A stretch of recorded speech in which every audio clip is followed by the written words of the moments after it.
বিসমিল্লাহির রহমানির রহিম।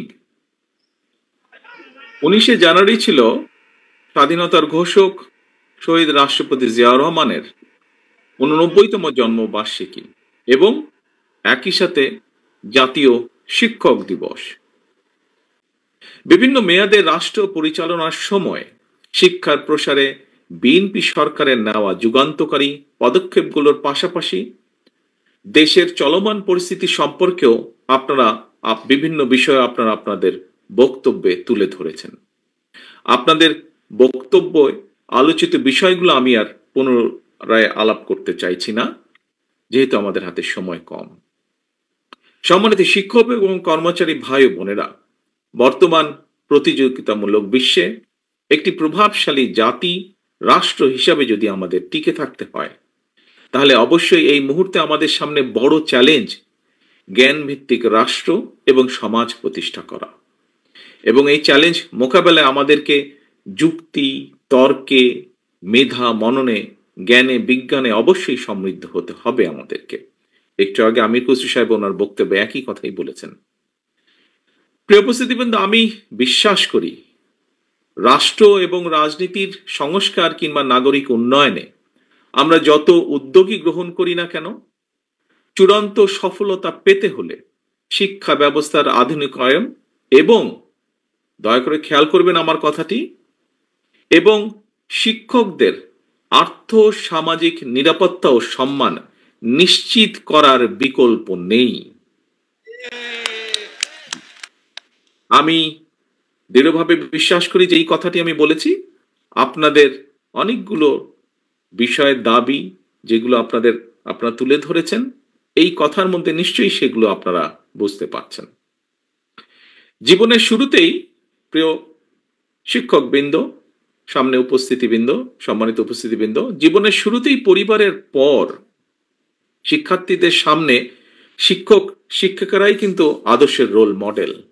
কিন্তু শিক্ষকরাই যদি রাষ্ট্র এবং সমাজে সম্মান, সংসার নিয়ে টানাপোড়েনে থাকেন, তাহলে একজন শিক্ষকের পক্ষে শিক্ষার্থীদের সামনে নিজেকে রোল মডেল হিসাবে কি উপস্থাপন করা সম্ভব? অবশ্যই নয়। শিক্ষক শিক্ষিকারা যাতে শিক্ষার্থীদের সামনে আত্মবিশ্বাসের সঙ্গে নিজেকে একজন রোল মডেল হিসাবে উপস্থাপন করতে পারেন, সে ধরনের শিক্ষা ব্যবস্থা এবং শিক্ষার পরিবেশ তৈরি করতে রাষ্ট্র এবং সরকারকে অবশ্যই প্রয়োজনীয় উদ্যোগ গ্রহণ করতে হবে বা গ্রহণ করা প্রয়োজন। শিক্ষকতা পেশা, যে কথাটি আমি এখন বলবো, এই কথাটি এর ভিতরেই কয়েকজন বক্তা এখানে উল্লেখ করেছেন। খুব সম্ভব সেলিম সাহেব ওনার বক্তব্যে উল্লেখ করেছেন। শিক্ষকতা পেশা কখনোই কিন্তু উপায়হীন বিকল্প কিংবা একটি সাধারণ চাকুরি নয়। শিক্ষা দীক্ষায় মেধাবী মানুষটি যাতে শিক্ষকতা পেশাকেই আনন্দের সঙ্গে প্রথম অগ্রাধিকার হিসেবে বেছে নিতে আগ্রহী হয়ে ওঠেন, তেমন পরিবেশ নিশ্চিত করা রাষ্ট্র এবং সরকারের দায়িত্ব বলে আমি দৃঢ়ভাবে বিশ্বাস করি। সুতরাং অর্থনৈতিক সচ্ছলতা, স্বাচ্ছন্দ্যময় এবং সম্মানজনক জীবনের নিশ্চয়তা প্রদানের মাধ্যমে বিশেষ করে প্রাথমিক এবং মাধ্যমিক পর্যায়ে স্কুল শিক্ষকের চাকরিকে আরো প্রতিযোগিতামূলক এবং আকর্ষণীয় করে গড়ে তোলা প্রয়োজন। শিক্ষকদের কাছে একজন আদর্শ শিক্ষক কেন গুরুত্বপূর্ণ, এই প্রসঙ্গে বিশিষ্ট মনোবিজ্ঞানী ডক্টর গর্ডন একটি পর্যবেক্ষণের কথা বলেছেন। আমি সেই পর্যবেক্ষণটি আপনাদের সামনে খুব সংক্ষেপে তুলে ধরতে চাইছি। ডক্টর গর্ডন বলেছেন, শিশুরা যখন তাদের শিক্ষককে পছন্দ করে তখনই তারা সবচেয়ে ভালো শেখে এবং শিশুরা মনে করে তাদের শিক্ষকও তাদের পছন্দ করেন। সম্মানিত শিক্ষকবৃন্দ, স্বাধীনতা দিবস কিংবা বিজয় দিবস সহ প্রতি বছর বিভিন্ন জাতীয় গুরুত্বপূর্ণ দিবসে রাষ্ট্রীয় উদ্যোগে সমাজের বিভিন্ন শ্রেণী পেশার মানুষকে রাষ্ট্রপতি এবং প্রধানমন্ত্রী রাষ্ট্রীয় ভবনে আমন্ত্রণ জানিয়ে থাকেন, শুভেচ্ছা বিনিময় করেন। আমি এখানে আমার দলের সিনিয়র অনেক নেতৃবৃন্দ আজকে মঞ্চে উপস্থিত আছেন। সকলে আমি বিশ্বাস করি আমার সাথে একমত পোষণ করবেন, ভবিষ্যতে ইনশাল্লাহ বাংলাদেশের মানুষের সমর্থনে বিএনপি সরকার গঠন করলে এই ধরনের দিবসগুলোর যে আমন্ত্রিতদের তালিকা, সেই তালিকায় অবশ্যই প্রাথমিক এবং মাধ্যমিক স্কুলের কমপক্ষে হলেও একজন করে শিক্ষককে আমন্ত্রণ জানানো অবশ্যই আবশ্যক বলে আমি মনে করি। কারণ এর একটি কারণ আছে, কারণটি আপনাদের সামনে তুলে ধরতে চাই আমি। কেন আমি এটি মনে করি? কারণ রাষ্ট্র এবং সমাজের বিভিন্ন ক্ষেত্রে শিক্ষার্থীরা তাদের রোল মডেল শিক্ষকদের সম্মানজনক অবস্থা এবং বিচরণ দেখতে পেলে সেটি অবশ্যই কোমলমতি শিক্ষকদের মনোজগতে একটি ইতিবাচক প্রভাব ফেলবে বলে আমার দৃঢ় বিশ্বাস, এবং সে কারণেই আমি এই প্রস্তাবটি আপনাদের সকলের সামনে উপস্থাপন করছি। শিক্ষক এবং শিক্ষার্থীদের মধ্যে একটি পারস্পরিক আস্থা এবং সম্মানের সম্পর্ক তৈরির করার যে পরিবেশ সৃষ্টির ক্ষেত্র, রাষ্ট্র সেখানে উদাসীন অবশ্যই থাকতে পারে না। প্রিয় উপস্থিতিবৃন্দ, জনগণের সমর্থনে বিএনপি আবারও রাষ্ট্র পরিচালনার সুযোগ পেলে অগ্রাধিকার ভিত্তিতে আমরা শিক্ষা কমিশন গঠন করব।